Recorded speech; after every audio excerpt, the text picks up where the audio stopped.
Shalom Aleichem, on est dans Chazon Ovadia. Chazon Ovadia, Melechet Shochet. Shochet, c'est de tuer une bête, peu importe toutes sortes de bêtes. C'est la melacha de Shochet, Netilat Neshama. Lui enlever la Neshama, que la bête, elle ne vit plus. Ça, c'est un Issur Torah. Les Hashem, on va voir dans les détails. החובל בחי והוציא דם והוא צריך לאותו דם חייב מן התורה. Un homme que lui qui tape, fait un dommage à une bête, il a fait sortir le sang et il veut le sang. Comme à l'époque c'était le helazon. Helazon c'était une sorte de poisson, il y en a qui disent que c'est un poisson, c'est comme une sorte d'escargot de mer, qu'il le pêchait pour le sang. Alors quand tu prends le sang et tu veux le sang, alors là, c'est Hayab de la Torah. Yesh omrim, mishum netilat neshama. Il y en a qui disent que pourquoi tout cela?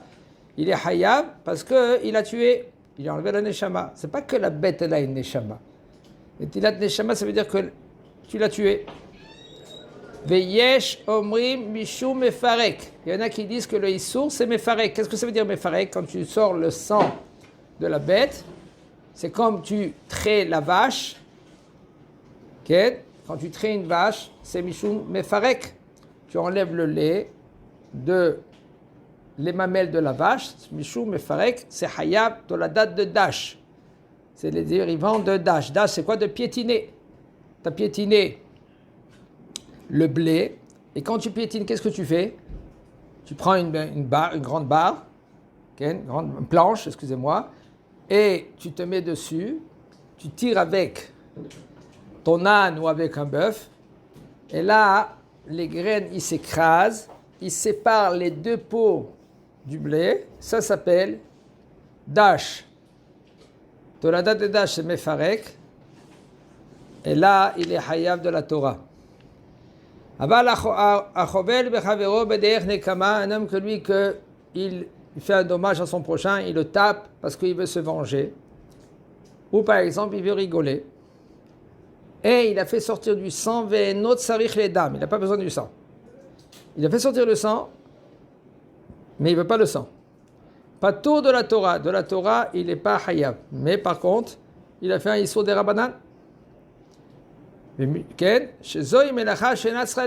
que ça s'appelle melacha shenatzra legoufa. On va expliquer qu'est-ce que c'est dire melacha shenatzra legoufa. C'est une action, un travail qu'on n'a pas besoin la melacha en elle-même, le travail en elle-même. Ici, c'est de sortir le sang. Le bonhomme, il ne veut pas sortir de sang. C'est pas melacha shenatzra legoufa, tu ne veux pas le sang. Alors, il est patur min haTorah, aval, il est asur midei Rabbanan. Misheratza leyaser beno. Il y a un homme que lui, qu'il veut taper son fils. Il faut faire très attention au Shabbat. Mais même à plus forte raison, pendant la semaine.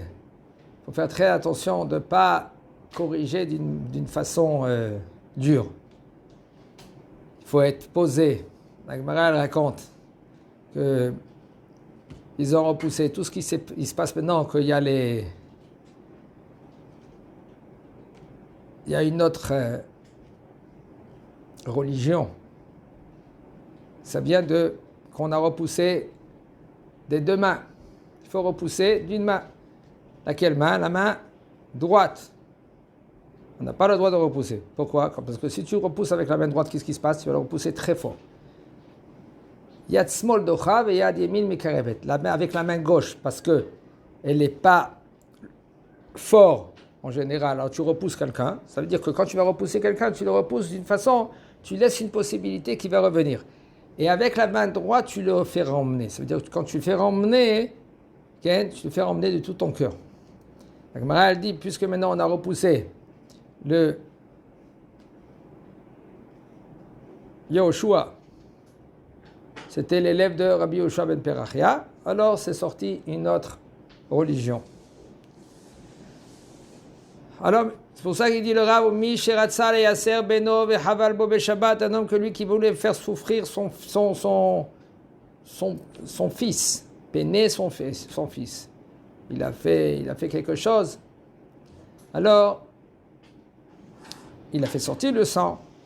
Avar Issou, il a transgressé un Issou. Vetsayer Tchouva avec Kapara, il faut qu'il fait Tchouva et Kapara. Il faut demander pardon à son fils. Même après qu'il grandit, Bezat Hashem, quand il grandit, il doit demander pardon à son fils. Des fois, papa ou maman, ils ont trop poussé. Ils ne se sont pas rendus compte. Maintenant, ils doivent à l'âge de 13 ans, et un jour, demander pardon aux enfants. Une des raisons, c'est pour ça que papa il dit maintenant, que maintenant, j'ai plus maintenant les fautes. Quelle faute qu'on parle? Haïm, quelle faute qu'on parle? L'enfant, quand il est petit, il n'a pas de faute. Alors, quelle faute qu'on parle? Même qu'il a transgressé, qu'est-ce qu'il a transgressé? C'est pas considéré qu'il est en bar onshin. Alors, de quoi on parle? Parce que toi, tu l'as fait de la peine, toi, tu l'as fait mal, lo leshem shamaim, parce que tu voulais calmer ta patience, et ta conscience, ou par exemple ta patience, ou même tu es très en colère, et tu défoules contre les enfants, qu'est-ce qui se passe? L'enfant, maintenant, il reçoit une claque, que tu ne devais pas lui donner une claque, ou tu as mal jugé, et maintenant, tu n'as pas besoin de le taper. Il ne faut pas le taper parce que Mishum hiver le tassim mirchol. Il faut que tu lui demandes pardon. Mais quand il est petit, il a 10 ans, tu ne peux pas lui demander pardon. Il ne peut pas te pardonner. Papa, je te pardonne. Et même il y en a entre parenthèses, il y en a qui disent c'est pas joli que l'enfant il va pardonner papa. Hein? Qu'est-ce que tu penses, Erez? C'est pas éduqué, non? C'est pas comme ça qu'on éduque un enfant. Qu'un enfant, que papa il dit excuse-moi mon fils. C'est faux. Faux. Quand un enfant il voit que papa, des fois, il s'est trompé. Et papa, il sait regretter. Il sait demander pardon. L'enfant, il grandit avec le bitachon avec papa. La confiance à papa. Papa, il est ish emet. Papa, c'est un homme qui parle emet. Mi shenithab lokos vebsaro. Un que lui maintenant qu'il a dans sa chair, il est rentré une épine. Mutar leotzi aliede mahat afalpi shiatsa adam. Il peut sortir cette épine avec une aiguille, même que ça sort le sang. Puisque maintenant tu n'as pas besoin de sang, ça c'est considéré comme une melacha shenat tzara legufa. Tu n'as pas besoin maintenant du sang. C'est une melacha que tu ne veux pas ken le gouffre de la melacha. Ça veut dire quoi? Tu ne veux pas le sang. Comme ça, et puisque maintenant ça te fait de la peine, tu as mal, qu'il y a une épine dans la chair, alors, Chachamim, ils n'ont pas dit que c'est assour. Chachamim, ils ont dit quand c'est assour, quand c'est mutar, quand c'est un issour des rabanan. Quand c'est un issour Torah, alors c'est un issour Torah. Alors si c'est un issour des rabanan, Chachamim, ils ont dit quand c'est un tsar, quand c'est une peine, alors ils n'ont pas interdit. Comme par contre, fais très attention de ne pas sortir du sang. Le plus que tu peux. Tu prends avec une aiguille et tu enlèves cette épine. Si tu fait tout, tu fait attention de ne pas sortir le sang, et quand même, hop, l'épine, avec l'aiguille, tu as fait rentrer, tu as fait sortir du sang. Enzo melachat marchevet. Il dit le Rav, c'est moutar. Pourquoi? Parce que tu n'as pas pensé à sortir le sang. Tu ne veux pas le sang. 1. La chashelat sera le goufa. 2. C'est pas melachet marchevet. Tu ne veux pas le sang. C'est pas assou. Mikol makom. אפילו אם בוודאי יצא דם מותר שאין זה אלא פסיק רשת דלא ניחלה בדרבנן. Et même si maintenant, c'est sûr que le sang il va sortir. Tu vas faire, c'est une épine qui est rentrée profond. Tu veux maintenant avec l'aiguille et tu fonces un peu, et c'est sûr et certain que le sang il va sortir. Il me dit le Rav, quand même, c'est pas assourd, même que c'est un psychréché, que c'est sûr, psychréché, c'est sûr que le sang il va sortir. De l'onichale, que tu veux pas que le sang qu'il sort, alors là, c'est assourd, c'est pas assourd des rabanan. Quand même, ça sera moutar.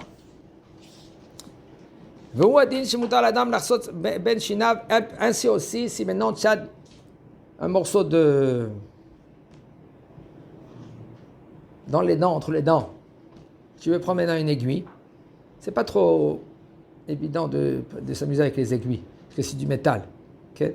Ah voilà, si maintenant lui n'a pas autre chose, il veut enlever maintenant le morceau d'os il est rentré entre ses dents avec une aiguille. Il dit le Rav, c'est moutard. Hein, tu fais attention de ne pas sortir le sang, et si le sang il est sorti, après, parce qu'en général, tu ne fais pas sortir du sang. Tu enlèves avec l'aiguille, doucement, tu enlèves le morceau d'os, ou un morceau de viande qui est rentré entre tes dents, et là, ça sera moutard. Et même si le sang il est sorti, alors comme on a dit en haut, un mohel, aragil, ishtamesh memahat afrada kodem mila. Lui, le mohel, qu'est-ce qu'il fait? Avant de commencer la mila, autour de la atara, avec une aiguille, il nettoie les tzitzin. Et après, il pourra prendre bien la orla, avec l'épingle, il met comme ça, et là, il pourra après couper. Alors lui, qu'est-ce qu'il fait? Des fois, il fait sortir du sang. Shabbat. Même que selon la halakha, la mila, elle est docha le Shabbat. Brit mila Shabbat, quand c'est dans son temps, alors on peut faire la mila même Shabbat. Mutar lo l'ishtamesh ba be Shabbat. Tu prends cette aiguille-là et tu l'utilises pendant Shabbat. Même si maintenant le sang il est sorti,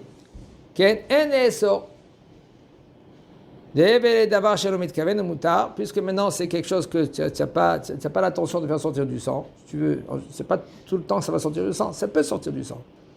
Quand même le mot el, il faut qu'il fait doucement, pour pas faire sortir le sang, même bechol, pour pas que le sang il sort. Pour se brosser les dents, Shabbat, il y a beaucoup des avis dans cela. Est-ce que c'est moutard de se brosser les dents? Est-ce que c'est assourd de se brosser les dents? Il y en a qui ne posent même pas les questions, comme il y en a qui se brossent ils se peignent pendant Shabbat. De se peigner pendant Shabbat, on n'a pas le droit de se peigner pendant Shabbat, parce que c'est sûr que quand tu te peignes, tu coupes des cheveux, tu arraches des cheveux. Il y a des peines qui sont Shabbat. Non, ça ne rentre pas dans les cheveux. C'est des brosses comme les brosses pour les bébés. Alors, ça ne rentre pas dans les cheveux, là c'est mouta. Aval, si ça rentre dans les cheveux et ça va arracher des cheveux, ça c'est assourd. Pour le brosse à dents, il y a des brosses à dents Shabbat. Oui. Maintenant, on verra après dans les détails, est-ce que c'est bien de prendre un dentifrice ou un dentifrice liquide, seulement un liquide.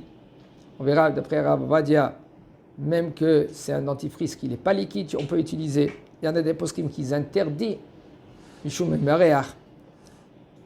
Ahmed Sartser, Shina Vimvereshet Shanaim, si maintenant quelqu'un il prend une brosse à dents, Kedarko, Vedarko, Vetsersoir, et Motidam, Miachinechaim.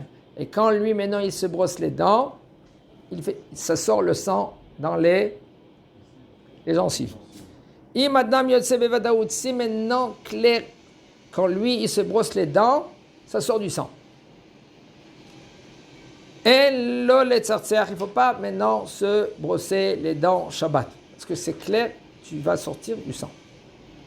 Ça, c'est assourd. Aval im Adam yotse bechol tzirtzuach elarak al pigro. Si par exemple le sang il va sortir, mais pas tout le temps il sort. Des fois oui, des fois non. C'est pas psychréché, c'est pas clair que le sang il va sortir. Mutar lo letzartzer beshabbat bemivreshet. Tu peux te raser Shabbat avec une brosse à dents. O il venze begeder psychréché puisque c'est considéré comme pas comme psychréché, que c'est sûr que le sang il va sortir, alors ça sera moutard. Zakobaou.